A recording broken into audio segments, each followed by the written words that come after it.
गर्भवती बहुओं की शहरी और गांव की सास। महिमा, ये ले, मैंने तेरे लिए केसर का दूध बनाया है और इसके साथ ये देसी घी का बना हुआ बादाम का हलवा।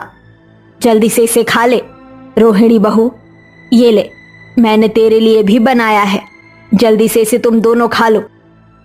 रुक जा रोहिणी बहू, तू ये नहीं खाएगी।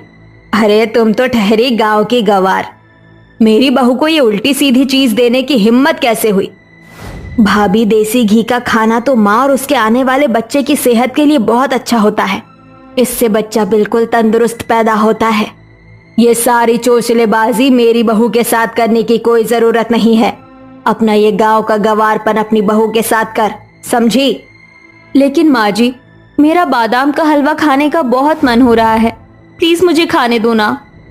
मेरी बहू है या उसकी जो उसकी साइड ले रही है? ये ले, मैं तेरे लिए ये फ्रूट लेकर आई हूँ, इसे खा ले, ये तेरे आने वाले बच्चे की सेहत के लिए बहुत अच्छा है।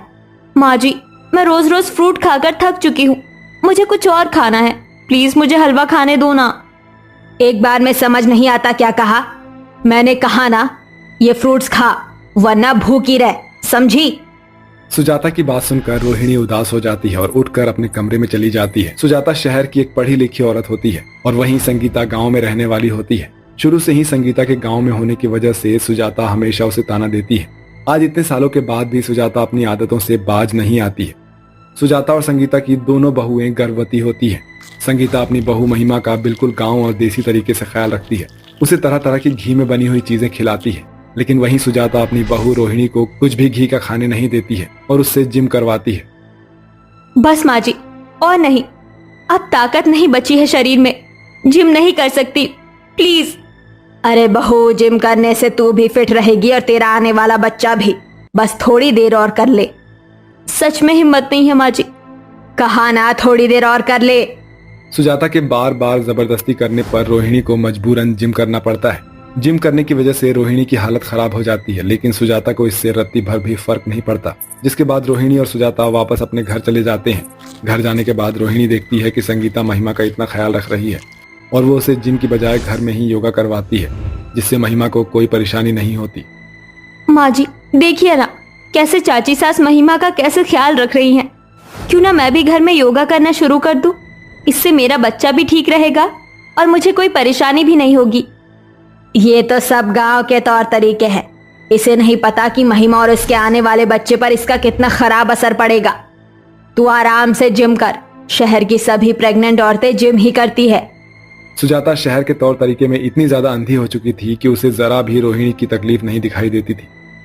बहू, चल थोड़ी देर कुछ काम कर ले, ऐसी हालत में ज्यादा देर बैठना माँ और बच्चे की सेहत के लिए अच्छा नहीं है। ठीक है माँ जी, मैं जाकर थोड़ी साफ सफाई कर लेती हूँ। संगीता, ये क्या ऐसी हालत में अपनी बहू से घर के काम करवा रही है? तू जानती नहीं कि अभी वो प्रेग्नेंट है? हाँ भाभी, लेकिन ऐसी हालत में पूरा दिन बैठना भी सेहत के लिए अच्छा नहीं है। ऐसी हालत में थोड़ी बहुत तो हाथ पैर चलाने चाहिए, ज्यादा आलसपना भी ठीक नहीं है। तेरा कुछ नहीं हो सकता, तू कभी भी अपने ये गांव के गवार तौर तरीके नहीं भूल सकती। भाई, मैं तो अपनी बहू से कुछ भी काम नहीं करवाती, बस उससे पूरा दिन आराम करने देती हूँ, जिससे वो भी ठीक है और आने वाला बच्चा भी। संगीता और रोहिणी के लाख समझाने पर भी सुजाता अपनी हरकतों से बाज नहीं आती और सिर्फ अपनी ही चलाती रहती है। ये देख, मैंने तेरे लिए गर्मा गर्म छोले भटूरे बनाए हैं। ये तो मेरी फेवरेट है, लेकिन ये बहुत ज्यादा ऑयली है और मैं इतना ऑयली नहीं खा सकती। इतना तेल मेरे बच्चे की सेहत के लिए बिल्कुल भी ठीक नहीं है। उस दिन जब संगीता ने वो देसी घी का हलवा बनाया था, तब तो तेरा बड़ा मन कर रहा था खाने को। माँ जी, वो देसी घी था जो सेहत के लिए अच्छा है, ना कि तेल में। ये नहीं खा सकती, आप इसे प्लीज वापस ले जाइए। मैंने इतनी मेहनत से तेरे लिए इतना टाइम लगाकर ये छोले भटूरे बनाए, लेकिन तू इन्हें खाने से मना कर रही है। चुपचाप से इन्हें खा, मैं अपनी मेहनत ऐसे बर्बाद नहीं जाने दूंगी। तू जानती है ना कि मुझे ना सुनने की आदत नहीं है।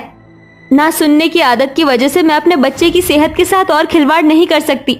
मैं इसे नहीं खाऊंगी, मैंने कह दिया है। रोहिणी की बात सुनकर सुजाता को बहुत गुस्सा आता है और वो उसे थप्पड़ मार देती है। तेरी इतनी हिम्मत, अपनी सास से जुबान लड़ाएगी? भूल मत, मैं तेरी सास हूँ, तू मेरी सास नहीं है। तो जैसा मैं चाहती हूँ वैसा ही होगा, चुपचाप से इन्हें खा। सुजाता का ऐसा बर्ताव देखकर रोहिणी रोने लग जाती है और मजबूरन उसे वो छोले भटूरे खाने पड़ते हैं। सुजाता अक्सर रोहिणी को बाहर की तेल वाली चीजें खिलाया करती थी, जिससे रोहिणी की तबीयत खराब होने लग जाती है। सुजाता को सिर्फ अपनी ही बातें सही लगती है। समय बीतने के साथ साथ अब दोनों बहुओं की डिलीवरी का टाइम आ जाता है, जिसके चलते दोनों बहुओं को लेबर पेन शुरू हो जाता है। बाहर तेज हो रही बारिश के चलते एम्बुलेंस के आने में काफी देर हो जाती है, जिसे देखकर संगीता और सुजाता दोनों ही परेशान हो जाती है। माँ जी, बहुत दर्द हो रहा है, मेरे से ये बर्दाश्त नहीं हो रहा। माँ जी कुछ करिए ना प्लीज। अपनी बहू की ऐसी हालत देखकर संगीता बहुत परेशान होती है कि तभी सुजाता जल्दी से स्टोर रूम में जाती है और व्हील चेयर लेकर आती है, जिस पर वो अपनी बहू रोहिणी को बिठाकर हॉस्पिटल निकल जाती है। लेकिन संगीता के पास ऐसा कुछ भी नहीं होता।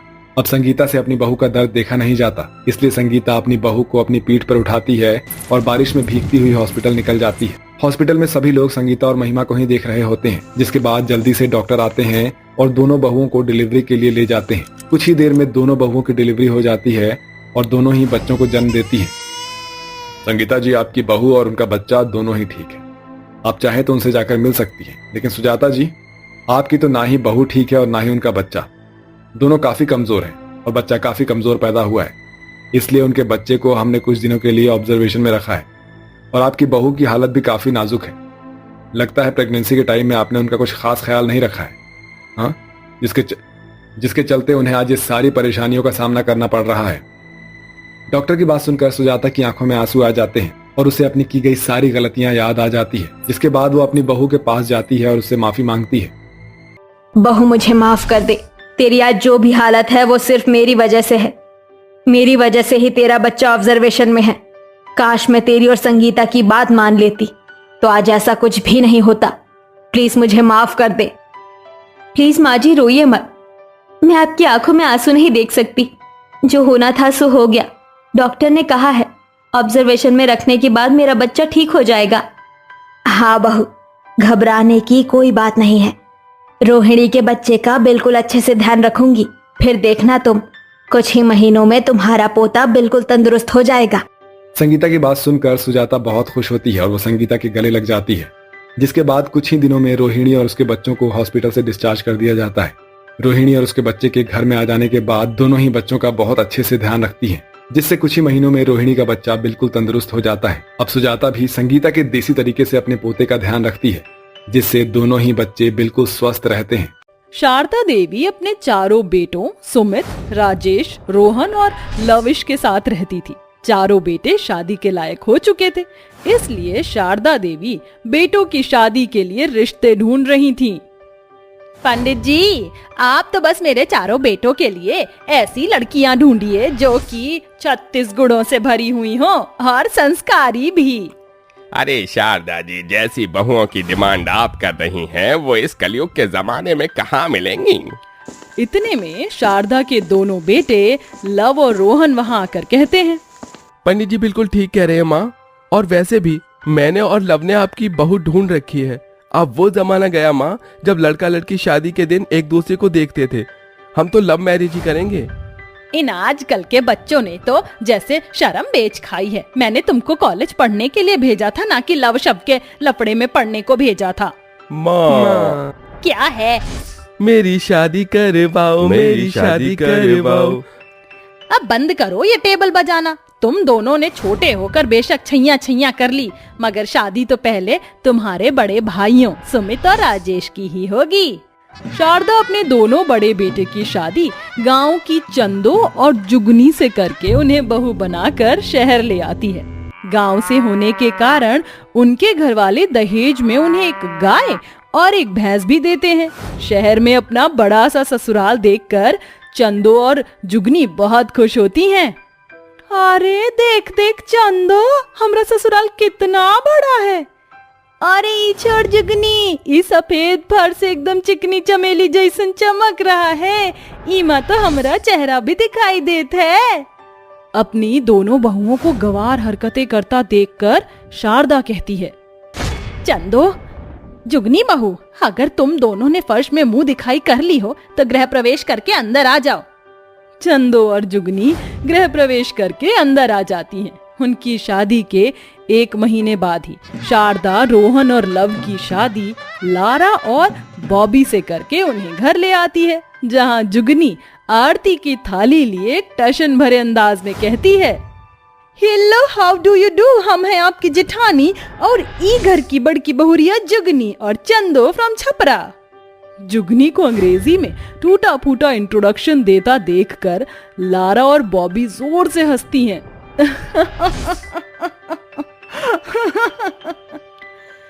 तुम दोनों की छपरी लैंग्वेज सुनकर हमें तो पहले ही लगा था कि तुम दोनों गांव की गई गुजरी गवार हो जो शहर उठकर आ गई हो। अब खड़ी क्या हो, जल्दी से हमारा गृह प्रवेश करो। जुगनी शहर की मॉडर्न लारा और बॉबी का गृह प्रवेश कराती है, फिर सभी अपने अपने कमरे में चली जाती हैं। अगली सुबह जुगनी और चंदो सुबह के 4 बजे उठकर घर के कामों में लग जाती हैं। साफ सफाई करते हुए सुबह के 6 बज जाते हैं और तभी आंगन में खूंटे से बंधी दोनों बहुओं की गाय और भैंस भूख से रंभाने लगती हैं। अरे जुगनी, लागत है हमारी बिजली और गौरी को भूख लगी है, चल उनको चोकर भूसा खिलाते हैं। गाय भैंस के शोर से लारा चिढ़कर कहती है, oh God, I kill this guy. Lara अपने कानों में हेडफोन लगाकर तेज आवाज में गाना चलाकर फिर से सोने की कोशिश करती है। तभी बिजली फिर से चिल्लाती है, अरे बिजली, तुझको आज हुई का गवाह है। आहा, जिसने मेरी नींद खराब की मैं छोड़ूंगी नहीं उसे। लारा गुस्से में अपने कमरे से बाहर आती है, तभी उसकी टक्कर बॉबी से होती है। Ouch! I am sorry Bobby, मैंने देखा नहीं। व्हाट सॉरी लारा, स्टूपिड कहीं की, लग गई मुझे। एक तो सुबह से पता नहीं कौन फटे स्पीकर की तरह बज रहा है, नींद की माँ बहन कर रखी है। मैं भी वही देखने जा रही हूँ। जैसे ही दोनों मॉडर्न बहुएं आंगन में आती हैं तो देखती हैं कि चंदो गाय भैंस को चोकर भूसा खिला रही है और जुगनी बाल्टी में दूध निकाल रही है। क्या बात है बिजली, आज तो तुम हमको बाल्टी भर के दूध दी हो। कहीं ई शहर माँ तुम्हारा कोनो भैंसवा के साथ टाका तो नहीं भिड़ गवा है। चलो आज हम तुम्हारे थन से डायरेक्ट दूध पियेंगे। जुगनी को इस तरह से भैंस का दूध पीता देखकर लारा और बॉबी वहीं उल्टी कर देती हैं। Yuck! Look at this, Lara, the dirty women. Chando, तुझको कछु समझ में आया क्या? इस शहरी में अंग्रेजी माँ कहाँ खिटपिट करत है? अरे ससुरी, द डर्टी पिक्चर बोले के चाहत है, हमको गवार कहती हैं और खुद को ठीक से एक तो फिल्म का नाम भी याद नहीं।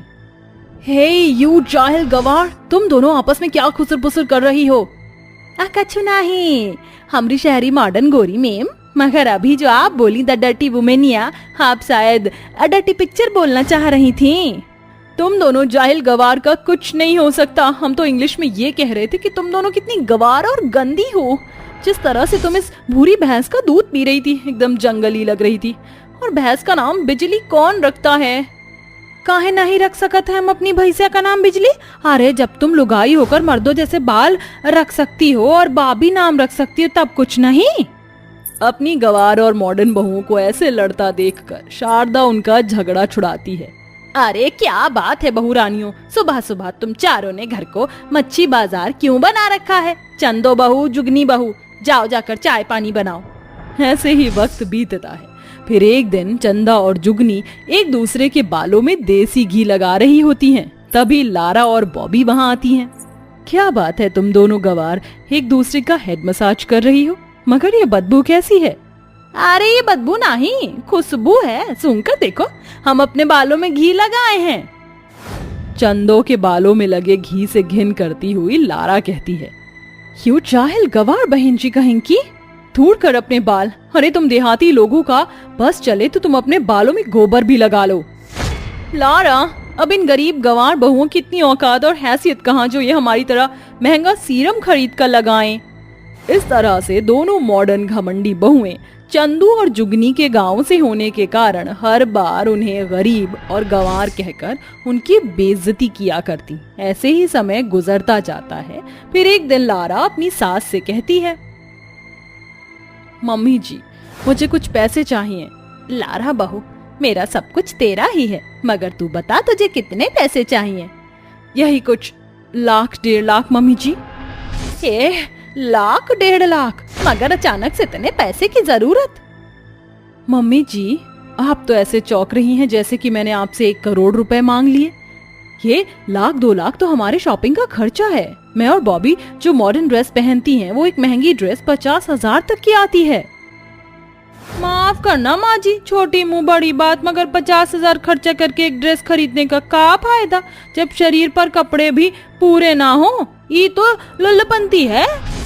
चंदू की इस बात पर मॉडर्न बहुएं काफी बुरी तरह से चिढ़ जाती हैं और फिर यू जस्ट शट अप।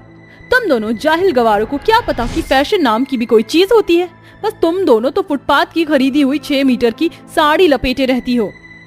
बस करो बॉबी बहू, तुम गांव की और शहर की बहुएं तो जब से बहू बनकर आई हो मेरे जी का जंजाल बन गई हो। रोज झिंगुर की तरह लड़ती मरती हो।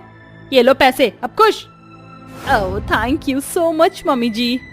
हाँ, पैसे लेकर दोनों मॉडर्न बहुएं खुद पर इतराती हुई चंदू और जुगनी को टक्कर मारकर शॉपिंग करने चली जाती हैं। वहीं गांव की दोनों बहुएं धूप में आंगन में बैठकर गोबर से उपले बनाने लगती हैं। तभी कुछ देर में लारा और बॉबी हाथों में ढेर सारी शॉपिंग बैग्स लिए हुए घर के अंदर आती हैं और चंदू और जुगनी की बेइज्जती करती हैं। तुम दोनों गवारों की यही औकात है, देखो हमें शॉपिंग के महंगे बैग से भरे हुए हैं। And look at you ladies, तुम्हारे हाथ गोबर से सने हुए हैं। Let's go Lara.